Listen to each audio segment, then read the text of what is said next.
दोस्तों, सारे 81 करोड़ इंडियन लोगों का आधार कार्ड डिटेल्स जो कि लीक हो गया है।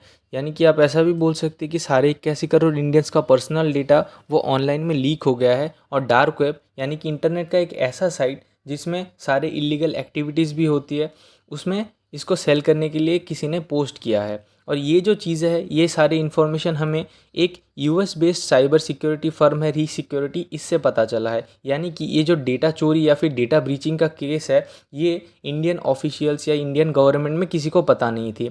इसमें 800 मिलियन से भी ज़्यादा लोगों के कोविड डेटा डिटेल्स है जो कि लीक ऑलरेडी हो चुके हैं। और इसके अलावा भी हम लोग क्या करते हैं, यूजुअली आधार कार्ड में अपना phone number, email address, then अपना रेसिडेंशियल एड्रेस, पासपोर्ट इन्फॉर्मेशन से लेके सारी डिटेल्स हम लोग प्रोवाइड करते हैं। और ऐसा भी होता है कभी कभी कि हम लोग अपने सेंसिटिव जो इन्फॉर्मेशन है या फिर फ़ोटोज़ वगैरह है वो भी अपलोड करता है। इस हिसाब से गवर्नमेंट हमें सिक्योरिटी प्रोवाइड करती है ताकि हम लोग का डेटा सेफ रहे। इससे पहले भी गवर्नमेंट में डेटा लोकलाइजेशन को लेके, यानी कि जो डेटा इंडिया से बाहर है वो इंडिया में लाने के लिए भी बहुत सारे कोशिश कर चुके हैं और अभी भी वो कोशिश जारी है, लेकिन वैसा कोई रिजल्ट तो देखने को मिला नहीं है।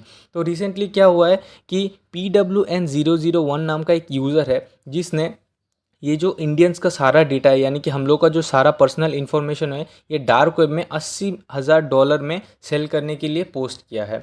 अब ये जो चीज़ है, ये इससे पहले याहू ने बताया कि याहू के साथ 2013 में 3 बिलियन अकाउंट हैक हो गए थे।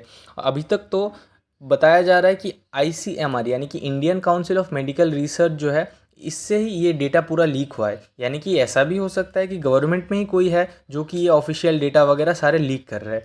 तो एक US based cyber security firm जिसके बारे में मैंने आपको बताया कि री सिक्योरिटी, इसने अपने ऑफिशियल पेज जो है, वेब पेज जो है, इसमें ये सारा चीज़ें अपलोड किया है। और इस बेसिस पे उन्होंने वो जो पोस्ट किया है, जिसने PWN001 नाम का जो भी एक यूज़र है उससे बात करने की भी कोशिश की है। और उस जो यूज़र है, इसने बताया कि उसके पास 90 GB का एक फ़ाइल है जिसमें सारे इंडियंस का डेटा वगैरह सब कुछ अवेलेबल है। और इसने ओपनली इसको पोस्ट किया है कि अगर किसी को लेना है तो आप ये ले सकते हो। उसने सीधा ये डार्क वेब पे डाला है। इसके साथ साथ उसने एक स्प्रेडशीट भी अपलोड किया है जिसमें कुछ डेटा वगैरह या फिर कुछ इन्फॉर्मेशन वगैरह वहाँ पे ऑलरेडी दिया हुआ है। और ये जो चीज़ है, ये चीज़ के बारे में अभी तक इंडियन गवर्नमेंट ने कोई स्टेप अभी तक लिया नहीं है। ये हाल ही में ये भी बताया जा रहा है कि ये तो एक यूएस बेस्ड साइबर सिक्योरिटी के रिसर्च है, इंडियंस द्वारा तो अभी ऐसी कोई कंफर्मेशन आई नहीं है। तो इंडियंस गवर्नमेंट जो, ये कोई फेक न्यूज़ है या फिर ये साइबर वॉरफेयर या फिर साइबर क्राइम का कोई एक पार्ट है, इस बारे में हम लोगों को सारी डिटेल्स रिसर्च के बाद ही पता चलेगी, जो कि CBI के द्वारा शायद अभी रिसेंटली किया जाए।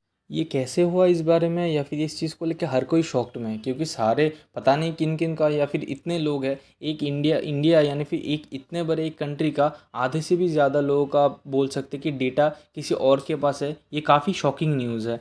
और ये डेटा कुछ भी हो सकता है, कुछ भी इंफॉर्मेशन हो सकता है।